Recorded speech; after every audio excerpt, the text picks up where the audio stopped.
திருச்சியில் பார்த்தீங்கன்னா பட்டர் தோசை, தக்காளி தோசை, மட்டன் தோசை, எல்லா தோசையும் சாப்பிட போகிறோம். இது வந்து ட்ரிப் ஆர்கனைசர் சிவா தான் சொன்னாப்ல இந்த ஸ்பாட்டு. நீங்கள் திருச்சியில் இருக்கீங்கன்னா ஃபஸ்ட்டு ட்ரை பண்ணி பாருங்கள். நாங்களே ஃபஸ்ட் டைம் இப்போ தான் ட்ரை பண்ணி பார்க்க போகிறோம். ஏன்னா லொகேஷன் மலைக்கோட்டை இருக்குது. நீ எங்கேயோ மலைக்கோட்டை உனக்கு எங்கே இருந்து தெரியுமா? அங்கே தான் இருக்குது. மலைக்கோட்டை உனக்கு மலைக்கோட்டைன்னு கேட்கலாம். மலைக்கோட்டை அங்கிட்ட எங்கேயே பார்த்தோமுங்க சொல்றீங்களா? அங்கிட்ட எங்கேயே பார்த்தோம், அங்கே பார்த்தோம், திடீர்னு இங்கே தோசை போடுறாங்க கேட்போம்.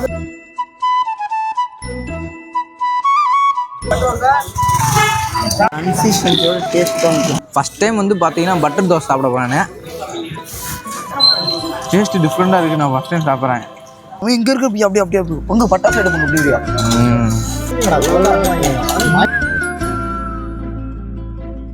எப்படா இருக்கு? போதையில் இருக்க மாதிரியே பேசுகிற பண்ணுற போதை தான் அருமையாக இருக்குது. கடை லொக்கேஷன் பார்த்துங்க. கரெக்டாக மலைக்கோட்டைக்கு பக்கத்தில் இருக்குது. வந்தீங்கன்னா நைட் டைமில் சாப்பிட்டு போகலாம்.